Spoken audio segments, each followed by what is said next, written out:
காலை வணக்கம். நம்ம போன லெசன் கொஞ்சம் பார்த்தோம்.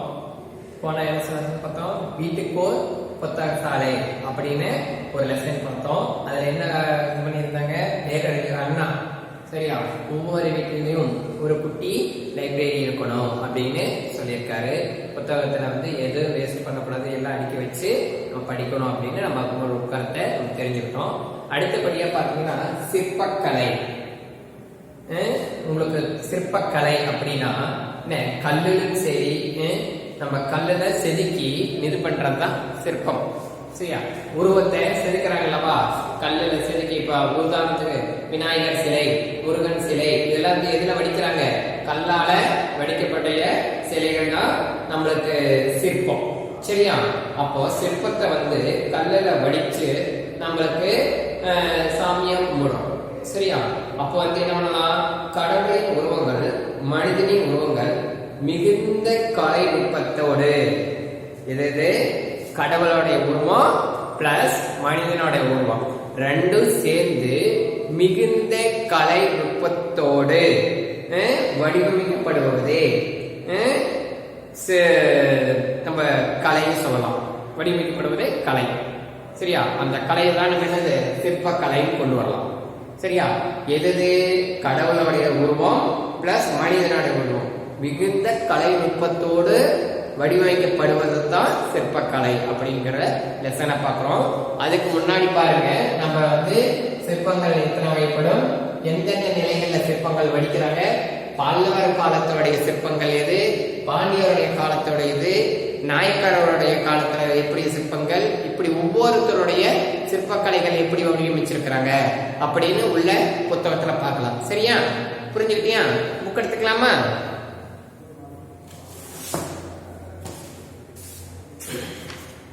புக் எடுத்துக்கங்க. Book number 152. சரியா, கல்லிலும் உலோகத்திலும் கருவிகள் செய்த மனிதன். கல்லிலும் சரி, உலோகத்திலும் சரி. சரியா, உலோகம் அப்படின்னு உங்களுக்கு தெரியும். சரியா, கருவிகள் செய்த மனிதன். இந்த ரெண்டுலயுமே கல்லுல அருவா இருக்கு. சரியா, அருவாவும் கடப்பாரி கோடாரி இதெல்லாம் நம்ம இதெல்லாம் செய்யறோம். இப்ப சாமியோட சிலைகளை கல்லுல செதுக்கிறது. சரியா, அவற்றின் சிறப்பு எனும் நுட்பக்கலையை வடிவமைக்க தொடங்கினான். ரெண்டுமே மனிதன் வடிவமைக்க தொடங்கினான். மனித நாகரிக வளர்ச்சியில் தொடக்கமாக இதை கொள்ளலாம். உயிரற்ற கல்லிலும் உலோகத்திலும் தமிழர் மன உணர்வுகளையும் நிகழ்வுகளையும் செதுக்கி வைத்த சிற்பங்கள் இன்றும் வரலாற்றின் வாயிலாக வெளிகின்றன. பாரு, அந்த காலத்துல பாண்டியர் காலத்திலும் சரி, பல்லவர்களுடைய காலத்திலும் சரி, செதுக்கி வைத்த சிற்பங்கள் என்னது இன்னமும் நிலைபெற்றிட்டு இருக்குது. சரியா, நம்ம பாக்குறோம்லவா, தஞ்சாவூர் பெரிய கோயில், திருச்சி மலைக்கோட்டை, இப்ப நம்ம உதாரணத்துக்கு உள்ளூர்ல நாமக்கல் இருக்கிற மலைக்கோட்டை, இல்லையா பாறையில பார்த்து சிற்பம் செதுக்கி வச்சிருப்பாங்க. அப்படியெல்லாம் நம்ம கண்டு கழிக்கணும். சரியா, தமிழர் அழகின் வெளிப்பாடுதான் நாம் காணும் சிற்பங்கள்.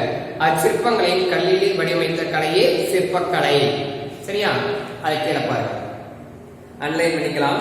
கல், உலோகம், செங்கல், மரம் முதலியவற்றை கொண்டு கண்ணையும் கருத்தையும் கவரும் வகையில் உருவங்கள் அமைக்கும் கலையே சிற்பக்கலை எனப்படும்.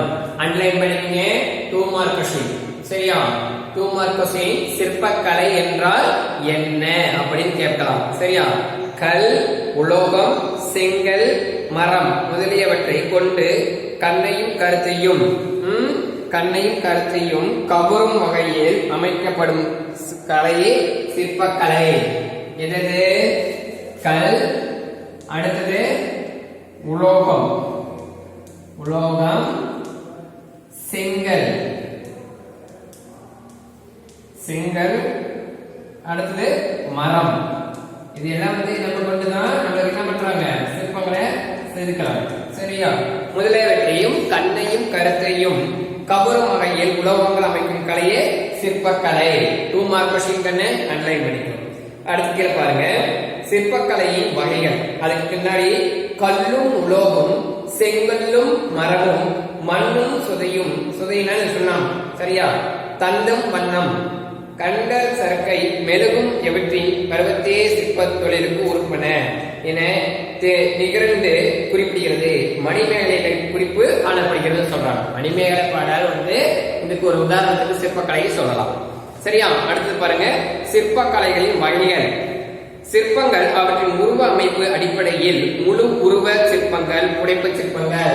பாருங்க, சிற்பங்கள் இரண்டு வகைப்படும். அவை முழு உருவ சிற்பங்கள், புடைப்பு சிற்பங்கள். அண்டர்லைன் பண்ணிக்கோ, 2 மார்க் கொஸ்டின். சரியா? ரெண்டுமே 2 மார்க் கொஸ்டின்ல வர வேண்டிய கொஸ்டின்ஸ் தான். சரியா? உருவத்தின் முன்பகுதியும் பின்பகுதியும் தெளிவாக தெரியும் வகையில் முழு உருவத்துடன் அமைந்த சிற்பங்களை முழு உருவ சிற்பங்கள் என்றும், அவற்றின் பின்பகுதியும் தெரியும்படி அமைக்கப்பட்டுள்ள சிற்பங்கள் புடைப்பு சிற்பங்கள் எனலாம். பாத்தியா என்ன கேட்கிறான்? முழு உருவ சிற்பங்கள் அப்படின்னா என்ன சொல்றான்?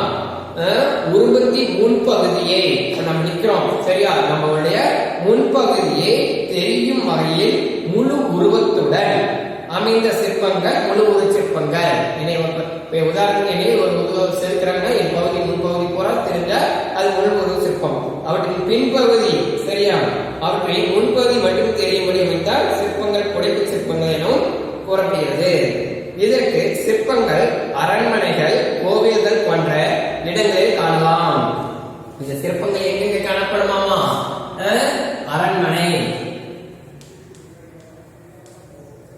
அரண்மனை மற்றும் கோயில், இந்த ரெண்டு சிற்பங்களும் ரெண்டு பகுதியில காணப்படும். சரியா? அரண்மனையிலும் சரி கோவிலும் சரி ரெண்டு பகுதியில தான் காணப்படும் சொல்றாங்க. புரியுதா? அண்டர்லைன் பண்ணிக்குமா? குறிப்பாக கோவிலின் தரைப்பகுதி, கோபுரம், தூண்கள், நுழைவாயில்கள், சுவரின் வெளிப்புறங்கள் எனலாம் என எல்லா இடங்களிலும் புடைப்பு சிற்பங்கள் பார்க்க முடிகிறது. சரியா? பாரு, கோபுர தரைப்பகுதியிலும் தூண்கள், நுழைவாயில் பகுதியிலும் வெளிப்புற பகுதியிலும் எல்லா இடங்களிலும். சரியா? கோயில் பகுதியில் போனீங்கன்னா உங்களுக்கு எல்லா பகுதியிலும் என்னது புடைப்பு சிற்பங்கள் பார்க்க முடியுதுன்னு சொல்றாங்க. அடுத்து பாருங்க, தெய்வ உருவங்கள், இயற்கை உருவங்கள், கற்பனை உருவங்கள், முழு வடிவ உருவங்கள் என 4 நிலைகளில் உலோகத்தினாலும் கல்லினாலும் சிற்பங்கள் அமைக்கப்படுகின்றன. பார்த்துக்கிட்டீங்களா? சரியா? 4 நிலைகள் தெய்வ உருவங்கள். எந்தெந்த நிலைகளில் சிற்பங்கள் அமைக்கப்படுகின்றன அப்படின்னு கேட்கிறாங்க. 2 மார்க் கொஸ்டின்மா. முக்கியமானது, எந்தெந்த நிலைகளில் சிற்பங்கள் அமைகிறது? தெய்வ உருவங்கள், இயற்கை உருவங்கள், கற்பனை உருவங்கள், முழு வடிவ உருவங்கள் என இந்த 4 நிலைகளிலும் வந்து என்னது தெய்வ சிற்பங்கள் அமைக்கப்படுகிறது அப்படின்னு சொல்றாங்க. புரிஞ்சுக்கிட்டீங்களா? அண்டர்லைன் பண்ணிக்கோ. 2 மார்க் கொஸ்டின். சிற்ப இலக்கண மரபினை பின்பற்றி கலை நயத்துடன் மிகுந்த தேர்ச்சியுடனும் சிற்பங்களை வடிவமைக்கின்றன. சரியா? மிகுந்த கலை நயத்துடன் சிற்பிகள் வந்து நம்மளுடைய சிற்பங்களை என்ன செதுக்கிறாங்க. சரியா? அதனால் அவர்களே கற்கவிஞர் என்று சிறப்பிக்கப்படுகின்றன. கற்கவிஞர் என்று அழைக்கப்படுவர் யார் அப்படின்னு கேட்கலாம். 1 மார்க் கொஸ்டின்ல அண்டர்லைன் பண்ணிக்குமா? கற்கவிஞர் என அழைக்கப்படுவர் நம்ம சிற்பிகள். சரியா? அடுத்து போலாமா? பல்லவர் கால சிற்பங்கள். பல்லவர் காலத்தில் சுதையினாலும் கருங்கற்களினாலும் சிற்பங்கள் அமைக்கப்பட்டுள்ளன. கோவில்களில் தூண்கள் சிற்பங்கள் அழகு பெற்றன. தூண்களில் யாழி, சிங்கம், தாமரை, மலர் போன்ற நுட்பமான வேலைப்பாடுகள் நிறைந்த வட்டங்கள் போன்றவை பொறிக்கப்பட்டன. பல்லவர் காலத்தில் அமைக்கப்பட்டுள்ள கோவில்கள், கட்டிடங்கள், கற்றூங்கள், சுற்றுச்சுவர்கள், நுழைவாயில்கள் என அனைத்தும் இடங்களிலும் சிற்பங்கள் விளிர்கின்றன. கோயில்ல பாத்தீங்கச்சுக்கே, இதுதான் உதாரணத்துக்கு ஒரு கோயில் எடுத்துக்குவோம். சரியா? இந்த கோயில்ல உங்களுக்கு இந்த தூண் இருக்கும். சரியா? இது தூண்னு வச்சுக்கோங்க. இந்த தூண்ல வந்து இந்த பகுதியெல்லாம் சிற்பங்கள் இருக்கும். இந்த மேல் பகுதி பாத்தீங்கன்னா இங்கேயும் என்னது இந்த டிராயிங் வரைஞ்சிருப்பாங்க. சரியா? இங்க இப்படி கோயில்ல இப்படி எல்லாம் இருக்கும். இத கோபுரம் வச்சுக்குவோம். சரியா? இந்த கோபுரத்துல பாத்தீங்கன்னா நிறைய இதெல்லாம் வரைஞ்சிருக்கிறது சிற்பங்கள் இருக்கும். சரியா? மேல கோபுரத்துக்கு மேலதான் அதிகால சிற்பங்கள் இருக்கும். இந்த பக்கம் 2 பக்கம் 2 பூத மாட்டம் இருக்கும். சரியா? அது துவாரபாலகர்கள் அப்படின்னு சொல்லுவாங்க. புரிஞ்சுக்கிச்சா? அது எப்படின்ட்டு அடுத்து பாருங்க. பல்லவர் கால சிற்பங்களைக்கும் மாமல்லபுர சிற்பங்கள் மிக சிறந்த சிற்ப சான்றாகும். கடற்கரை பல்லவர்களுடைய காலத்திற்கு அண்டர்லைன் பண்ணிக்குமா?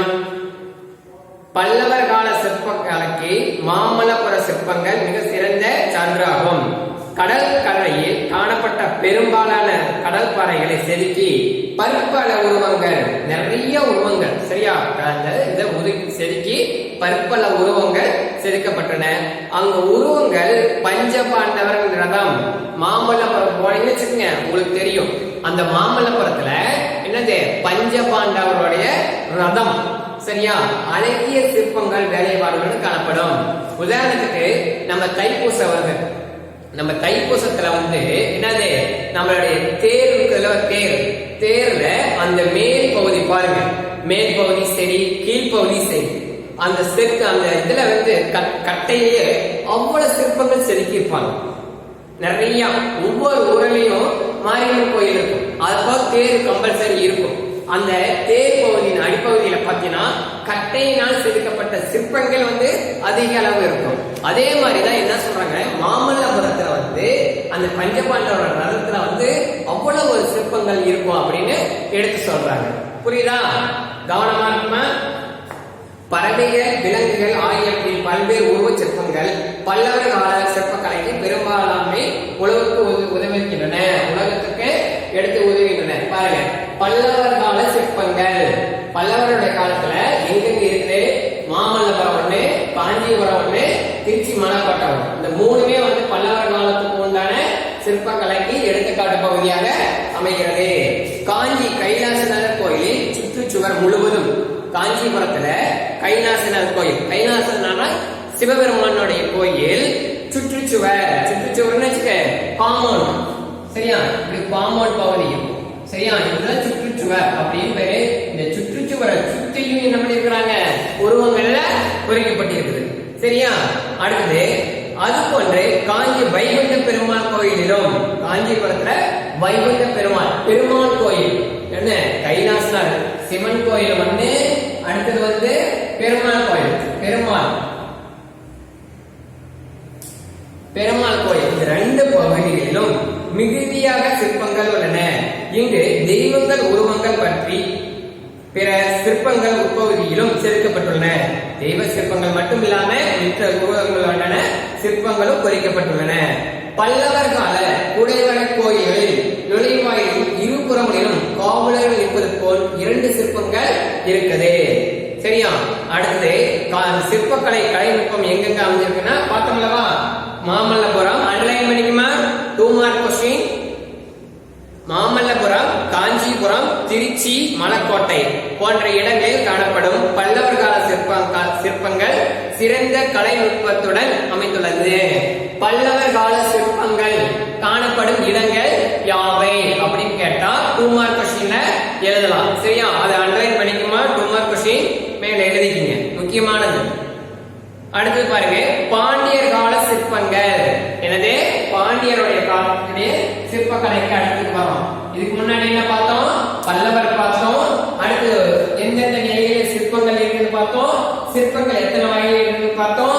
அடுத்து இந்த சிற்பங்கள் எந்தெந்த பகுதியில காணப்படும் அப்படிங்கறதையும் பார்த்துட்டோம், சரியா. புரிஞ்சுதா?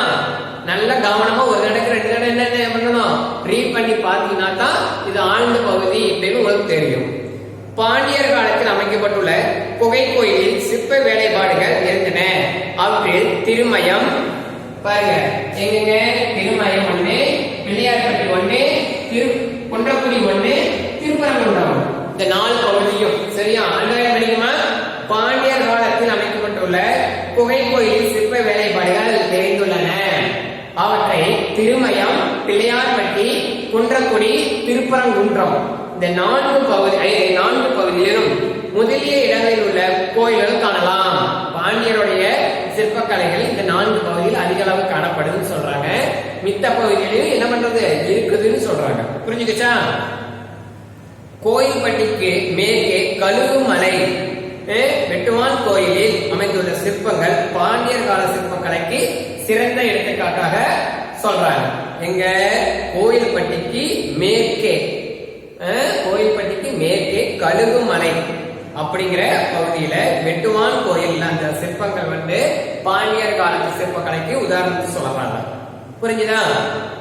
அடுத்து போலாமா? சோழர்கள். அடுத்து சோழர் கால சிற்பங்கள். சோழர் காலத்தில் அமைக்கும் கலை சோழர் காலத்தில் விரைவாக வளர்ச்சி பெற்றது. புரிஞ்சுதா? அவர் என்ன சொல்றனா, கற்சிற்பங்கள் அமைக்கும் கலை, கற்சிற்பங்கள் அமைக்கும் கலை சோழர் காலத்தில் விரிவாக, சரியாக விரிவாக விரைவாக வளர்ச்சி பெற்றது. சரியா? முதலாம் ராஜேந்திரன் கட்டிய தஞ்சை பெரிய கோயில். ஆன்லைன் பண்ணிக்குமா? முக்கியமானது.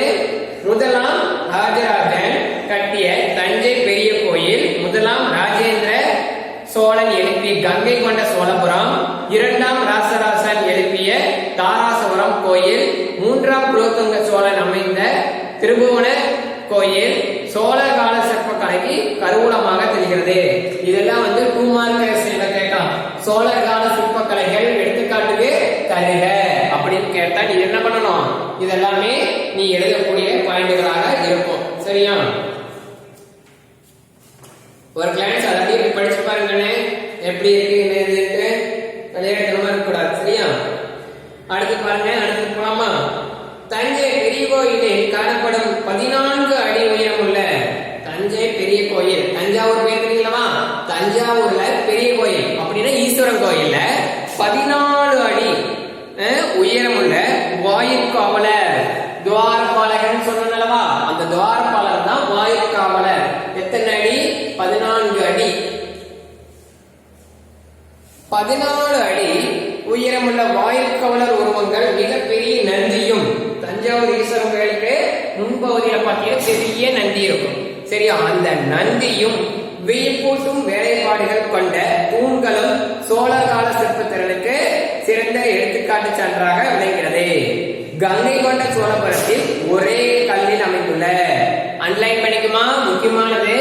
கங்கை கொண்ட சோழபுரத்தில் ஒரே கல்லில் அமைந்த நவக்கிரகமும். நவக்கிரகம் என்னது? அந்த கோயிலுக்கெல்லாம் போனீங்கன்னு விநாயகர் கோயிலுக்கே போறீங்க, சுக்கிரன், புதன், ராகு, கேது, அடுத்தது திங்கள், செவ்வாய் அப்படின்னு சொல்றோம்லவா, அதைத்தான் நவக்கிரகங்கள் சொல்லுவாங்க. 9 பேர் இருப்பாங்க அது நவக்கிரகங்கள். சரியா? அதுக்குன்னு தனியா ஒரு இதாட்ட அமைச்சிருப்பாங்க. அதுல நவக்கிரகங்கள் சிலைகள் வச்சிருப்பாங்க. நவக்கிரகமும் சிங்கமும் கிணறும் அவற்றின் பொறிக்கப்பட்ட உருவங்கள் குறிப்பிடப்பட்டது. சரியா? நவக்கிரகங்கள் என்னன்னு தெரிஞ்சுக்கிட்டீங்களே. அதுக்கடுத்து பாருங்க.